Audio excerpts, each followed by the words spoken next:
You think you've seen the internet at its worst? I used to think that too, till I became one of Facebook's content moderators. My job? Watch hell unfold 8 hours a day. Every single day. Before every shift, I had a routine. 2 cups of black coffee, headphones in, stare at the wall for 5 minutes. It wasn't to psych myself up. It was to switch myself off. I had to kill something inside me just to log in. They called it keeping the platform safe. What it really was? Digital butchery. I'd show up, clock in, get my daily quota, maybe 800, sometimes 1,000 pieces of content. Click a button, and boom! One clip froze my blood. A man smiling at the camera while cutting his own eyelid with a razor. What haunted me wasn't the blood. It was that he never stopped blinking. Like his body was trying to pretend everything was fine. First clip, a man being beheaded while a crowd cheers. Next, a baby screaming while someone kicks it across the floor. Then, a dog roasted alive over a campfire. You don't even flinch after a while. You just press buttons. Delete, flag, archive, next. But your mind keeps everything. Sometimes at home, I'd see something move in the corner of my vision. Nothing was there, of course. But my brain was so fried, it kept trying to find violence even in my living room. Once I leapt up from the couch, because I swore I saw a severed hand twitch behind the TV. No one tells you that at the interview. They say, you might see some unpleasant stuff. Are you okay with that? Unpleasant. That's what they called war crimes and suicides. At first, I was still human. I cried, I vomited, I couldn't eat. I tried telling friends what I was seeing. One laughed and said, sounds like a horror movie job. Another told me to just toughen up. After that, I stopped talking about it altogether, and I learned that the people who weren't in it couldn't understand it. Then I got quiet, numb. Then I got scared. Not of what I saw, but of what I was becoming. I found myself staring at strangers in the street, wondering what they were hiding. I'd zone out during dinner, hallucinating blood on my fork. Once, I broke down in the supermarket, crying over a freezer of meat, because the red reminded me of something I'd seen the day before. I wasn't living anymore. I was just reacting to ghosts in daylight. We had zero mental health support. Lunchtime was the worst. You'd walk into the cafeteria and hear people whisper about the worst thing they saw that morning. Some laughed like it was nothing. Others ate in silence, eyes hollow, like prisoners pretending they were free for 30 minutes. They said we had a wellness team. You know what that looked like? A 22-year-old intern with a psychology podcast telling me to visualize my happy place. Meanwhile, I was visualizing a chainsaw murder on loop. Once, a colleague asked if we could get real therapy. HR said that wasn't cost efficient. Sure, they gave us coloring books, finger painting classes, and an email called Wellness Wednesdays. You know what I needed? A licensed therapist. You know what I got? A yoga mat and a sticky note that said breathe. There was this guy, first week on the job. Got a video of a kid slicing their wrists live on camera. He screamed, just froze at his desk. Management said, he's just soft. A week later, he quit. No exit interview, no follow-up, nothing. We weren't employees. We were human filters. Facebook needed bodies. That's all we were. They even tried to cheer us up with fake positivity. They played happy music in the hallway between shifts. Actual laugh tracks and pop songs. Imagine watching a man blow his brains out, then walking into a corridor blasting Happy by Pharrell Williams. You start to wonder if the place is run by sociopaths. They paid us barely above minimum wage, and for what? To absorb the sickness of the world so people could scroll cute cat videos in peace. One night, I reviewed a video of a woman being tortured. It stayed with me. Her scream looped in my mind like a song on repeat. I heard it in the microwave beep, in my phone's vibration. One time I was in line at a cafe and dropped my coffee because a toddler's laugh hit the same pitch. People stared. They had no idea what that sound meant to me.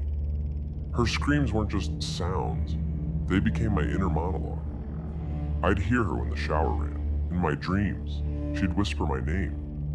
I tried drowning her out with music, alcohol, even sleeping pills. Nothing worked. I ended up in the ER with a panic attack so bad they thought it was a heart attack. I had nightmares, her voice screaming inside my head like an echo that wouldn't fade. I started sleeping with the lights on. I also started sleeping in 30-minute bursts. No alarms, no pattern. Just enough to reset the brain without entering deep sleep, because that's when the images came. The dreams weren't always violent. Sometimes it was just faces. Hundreds of them. Staring. Asking why I didn't help. My girlfriend left me. Said I was emotionally gone. She once found a grocery bag under our bed full of shredded printouts.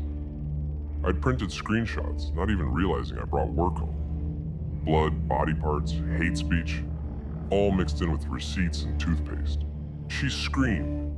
I told her I didn't remember doing it. I really didn't. She was right. We weren't allowed to talk to anyone. You'd go home and sit in silence because you couldn't describe your day without breaking a federal-level contract. One guy broke down during his wedding vows. Another started sleepwalking and punched a hole through his wall, thinking he was saving a hostage.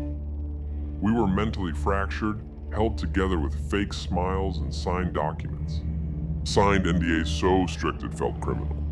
If you even told your therapist too much, you could be sued.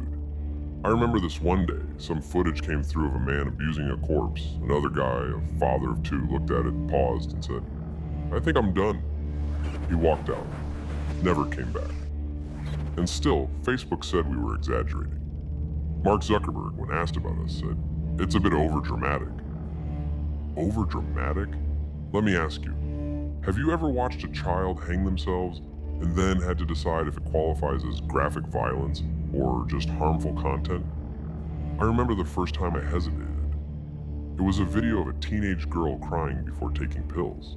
I paused, thought about flagging it. But the rules said it didn't qualify as suicide unless we saw the act, so I let it through. 2 days later, her name was trending on Twitter. We weren't machines, but they treated us like ones. My brain was a dumping ground for the world's ugliest secrets. My mom saw me during the holidays. First thing she said was, "You look sick." I hadn't noticed the bags under my eyes or the weight I'd lost.